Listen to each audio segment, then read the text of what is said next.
bonsoir à tous. Merci de nous rester fidèles. Tout de suite, le sommaire de votre journal. À la une, les résultats de l'élection des membres de la Chambre des conseillers, ultime étape du processus électoral de 2021.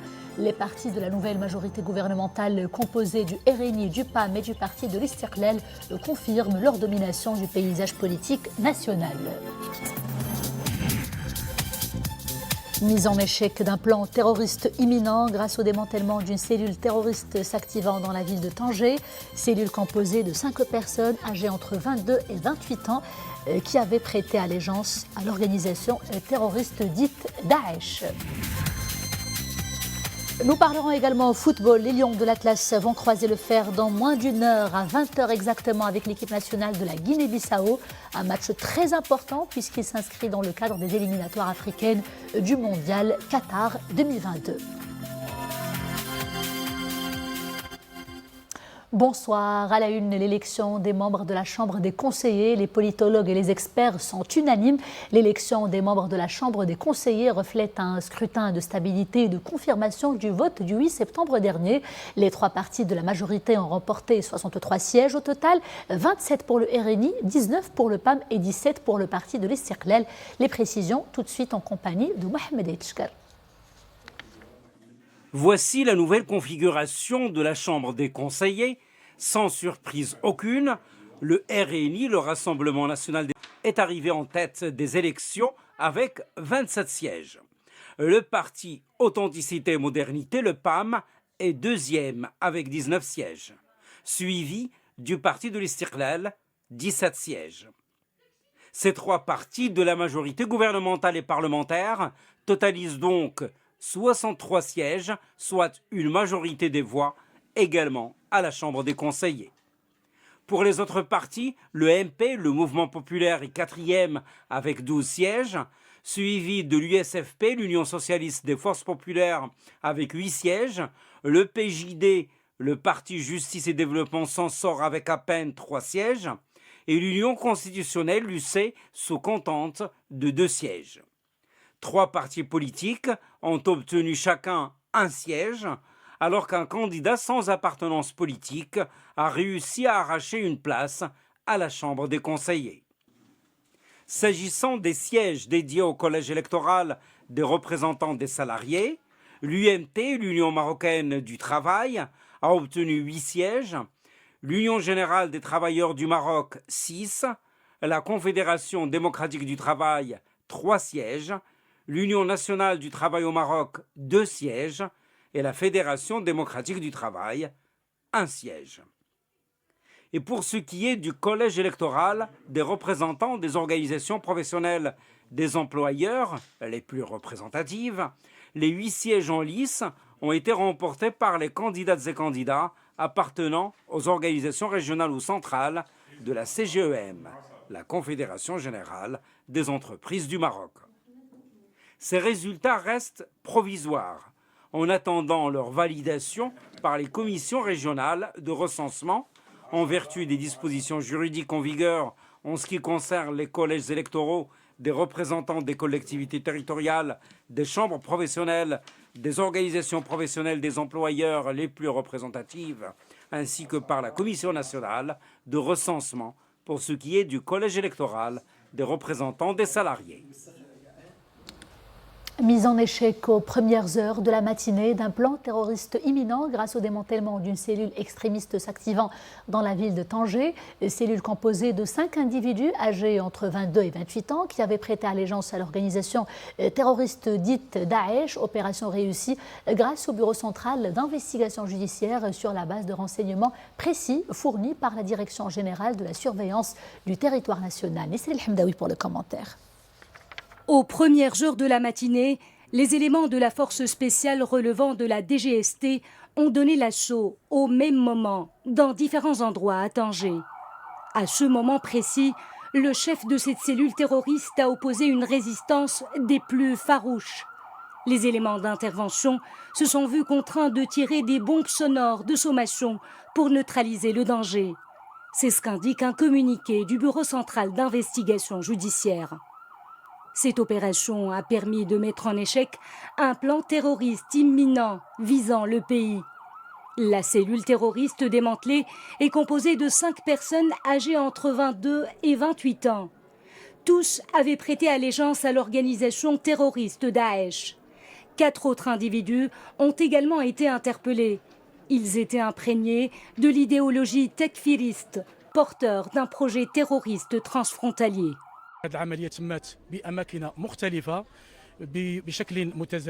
Cette opération s'est déroulée dans différents sites de façon simultanée et au niveau de la maison où logeait le prétendu émir.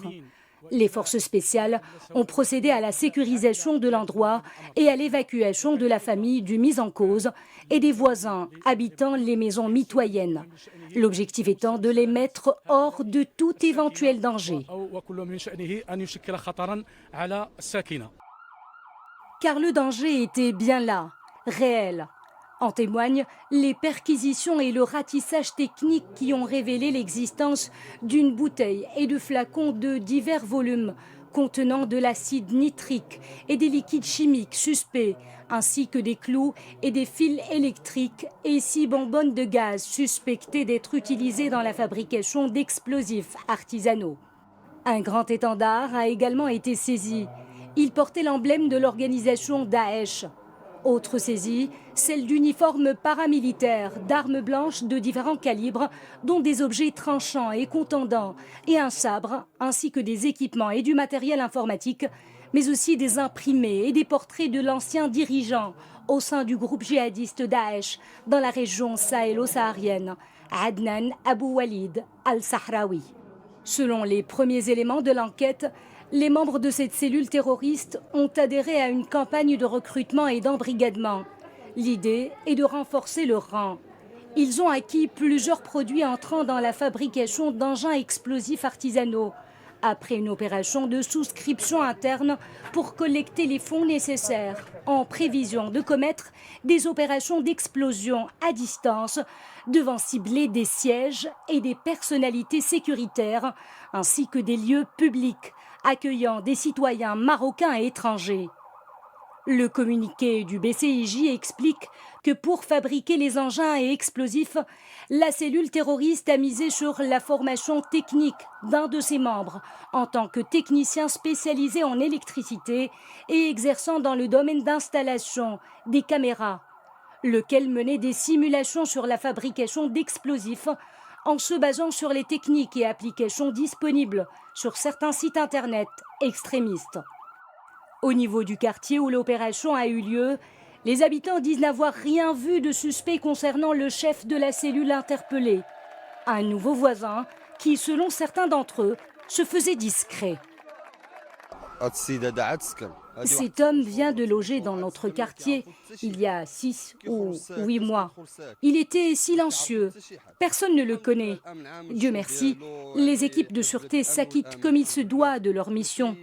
Nous vivons dans un pays sûr et il n'y a pas de place pour le laisser aller.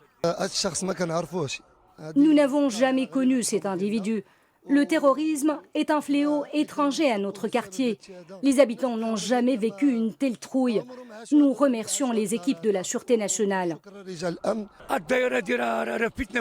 Ce phénomène vise à semer la fitna, le désordre au sein de notre pays. Notre religion n'appelle pas au meurtre. L'islam est une religion de paix et le Maroc est un pays sûr.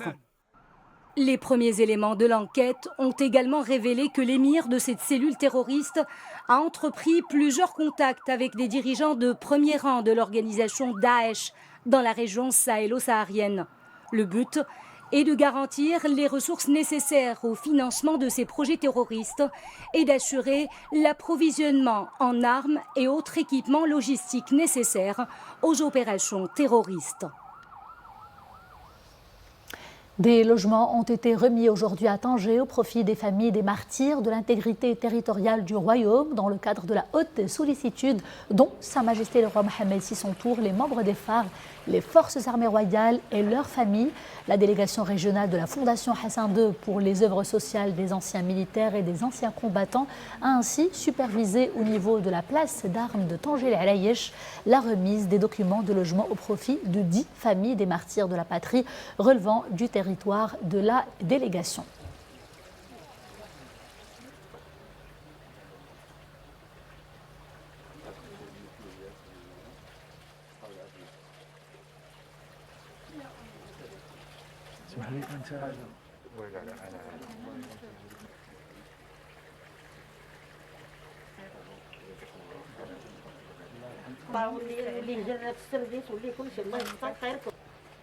Et faisons à présent le point sur les principaux indicateurs Covid-19. Pendant ces dernières 24 heures, 727 nouveaux cas recensés et 18 nouveaux décès. Les cas actifs sont au nombre de 9 344, alors que les cas sévères ou critiques ont atteint 717. Pour ce qui est de la campagne vaccinale, eh bien, sachez qu'environ 65 000 personnes ont reçu la 3e dose du vaccin anti-Covid-19 au 3e jour d'ailleurs du lancement de l'opération. Le nombre des primo-vaccinés s'approche de la barre des 23 millions et celui des personnes ayant reçu la 2e dose s'élève désormais à plus de 19 millions et demi.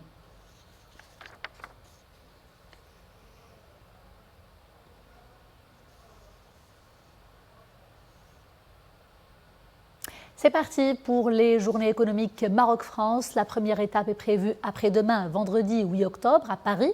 Une conférence de presse a déjà été organisée pour faire connaître cet événement dont l'objectif est de promouvoir le potentiel d'échange énorme économique entre les deux pays. Mustafa Ouda, Fatiha Omrar, Zakaria Mokinbillah. Première étape de ces journées, la région Paris-Île-de-France. Au programme, une rencontre dédiée à la transformation digitale, levier de la croissance économique, va inaugurer un roadshow qui sillonnera les différentes régions françaises. Nous allons inaugurer cette première opération en la consacrant au thème du digital, un domaine magnifique, extraordinaire, dans lequel on trouve énormément de talents ici au Maroc et en France, et dans lequel on voit bien qu'on a un mix à créer, une émulation à créer pour créer encore plus de valeur dans ce domaine-là. Un événement porteur d'une volonté commune, celle d'une relance économique et d'un dynamisme retrouvé. Un tour de table d'entreprises françaises et marocaines opérant dans différents secteurs vont explorer les opportunités de coopération. Nous démarrons par le secteur du digital et puis nous continuerons notre chemin dans cette relance économique avec un focus sur l'aéronautique. Ça sera en fin d'année, fin novembre. Et puis nous explorerons le sujet de la santé, un sujet qui correspond à des enjeux majeurs qu'on a connus et qui se sont accrus ces derniers mois. Une programmation riche en contenu, des ateliers sectoriels, des tables rondes thématiques, des rendez-vous B2B vont animer cet événement majeur au service de l'investissement et de la croissance.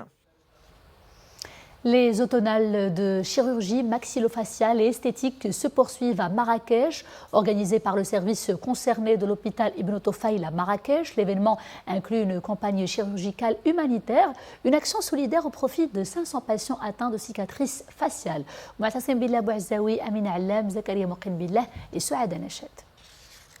Ce patient était en grande souffrance psychologique due à une cicatrice faciale.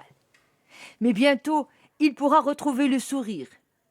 Il est l'un des 500 cas retenus pour une chirurgie maxillofaciale.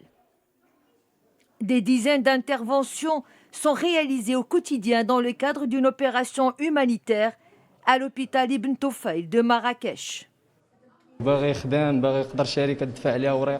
Avoir une cicatrice au visage peut s'avérer un véritable handicap social. Quand on veut candidater pour un poste, on risque d'être mal jugé. Cette campagne est une bonne initiative. Les prestations sont fluides. Mon dossier a été rapidement traité. 48 heures après l'intervention, la cicatrice est en voie de guérison. 6 sites opératoires sont mobilisés. La priorité est donnée aux jeunes L'objectif étant de remédier aux effets psychologiques, esthétiques et socio-économiques de la pathologie. Nous avons ouvert les guichets d'inscription et d'évaluation des patients, ce qui nous a coûté à peu près 15 guichets de consultation. Nous avons pu totaliser 2000 patients demandeurs de réparation. Donc nous avons évalué et vu toute cette masse et sur photo, nous avons pu sélectionner donc les patients d'abord qui ont besoin d'une opération imminente et nous sommes assis sur 500 patients. Le programme de cette campagne humanitaire inclut des séances de formation, de simulation et de démonstration au profit des médecins résidents. Des journées scientifiques, d'encadrement et de solidarité sont animées par des professionnels de la discipline. À New York, sachez que le secrétaire général des Nations Unies, Antonio Guterres, a nommé l'italo-suédois Staffan de Mistura en tant que son nouvel envoyé personnel pour le Sahara marocain. C'est ce qu'a annoncé aujourd'hui le porte-parole de l'ONU. Cette nomination intervient après l'aval du Conseil de sécurité qui a été officiellement saisi par Antonio Guterres. Le Maroc avait exprimé son soutien à cette nomination après sa consultation par le secrétaire général de l'ONU il y a plusieurs semaines, ce que les autres parties ont également fait. Parlons maintenant sport, football avec les éliminatoires africaines du Mondial Qatar 2022.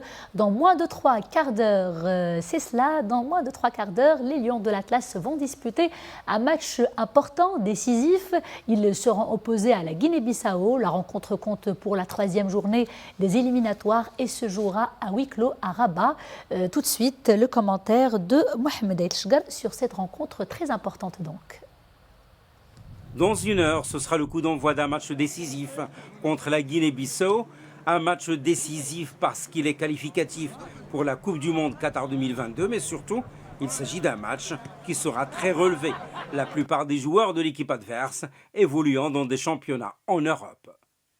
C'est un match qualificatif pour la Coupe du Monde, peut-être contre la meilleure équipe de notre plus grande peut-être adversaire, parce qu'il a gagné un match très important contre Soudan chez eux, 4-2.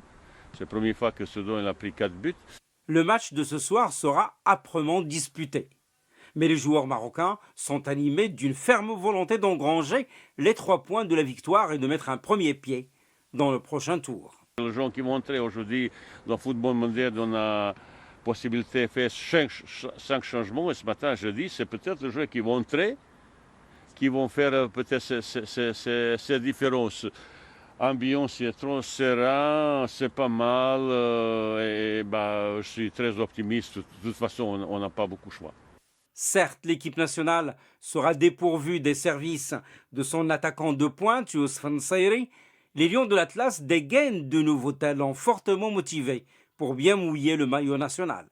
Bon, c'est vrai que c'est une fierté, c'est comme si c'était أول مرة les ranger مع المنتخب. Voilà, ça a été difficile, j'ai travaillé pour. Alhamdoulilah, je suis super heureux et très fier de pouvoir rejoindre mes amis et mes frères à la sélection. Et j'espère qu'on fera, Inch'Allah, de bonnes choses.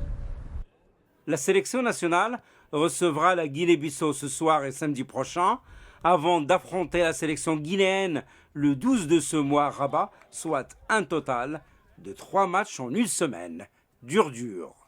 Jouer 3 matchs, 7 jours de cette importance, mais même moi, c'est la première fois, je ne vois pas dans ma carrière, et comme joueur, comme entraîneur, que je jouais 1 semaine, 3 matchs qualificatifs pour tout le monde. C'est spécial, mais c'est aussi le moment crucial pour forger le caractère, pour cette culture de gagne qu'on va installer le plus rapidement possible. Si on fait l'objectif, c'est normalement 3 victoires.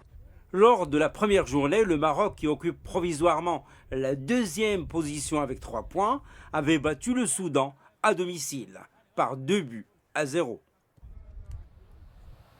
Courage et chance aux Lions de l'Atlas pour cette rencontre cruciale. Reporté en 2020 en raison de la pandémie du Covid-19, Jidar Rabat Street Art Festival revient cette année dans sa 6e édition. Des artistes d'Argentine, d'Espagne, du Mexique et du Maroc aussi refont la beauté de nos façades de la capitale. Des fresques murales riches en couleurs. Yassil Mhazi, Zakaria Moqinbillah et Oumi Maramli. Depuis quelques jours, cette fresque aux dimensions grandioses capte les regards des passants. Ces visages et silhouettes nous sont si familiers. Ce sont des habitants que nous avons tellement croisés dans l'ancienne Médina de Rabat. Ces fresques contribuent à embellir la ville. C'est beaucoup mieux qu'auparavant. Cette année, on remarque que les thèmes retenus se rapportent à la culture marocaine, contrairement aux autres éditions où on faisait plus de l'abstrait ou du surréalisme. Recueillir les intenses vibrations de la ville et de ses habitants pour les projeter sur les murs, telle est l'ambition de ce festival. 9 façades dispersées dans la ville se refont une beauté selon les sensibilités variées des artistes participants. Parmi les événements initiés, il y a la réalisation d'une fresque collective au profit de jeunes artistes peintres. Ils étaient encadrés par l'artiste peintre Yassine Belebzioui dans un workshop qui a duré une semaine. Ces jeunes artistes ont donc compris comment réaliser ces œuvres, depuis l'idée, la maquette, jusqu'à la peinture sur le mur. Pour sa 6e édition, le festival Jidar accueille une dizaine d'artistes peintres. En plus d'artistes marocains, des artistes venus d'Argentine, du Japon, de France, d'Espagne et du Mexique apportent leur touche unique aux œuvres réalisées. Et c'est cette balade colorée dans Rabat, Ville Lumière, qui clôt ce journal. Merci d'avoir été des nôtres. Je vous dis à demain, toujours avec grand plaisir. D'ici là, portez-vous bien.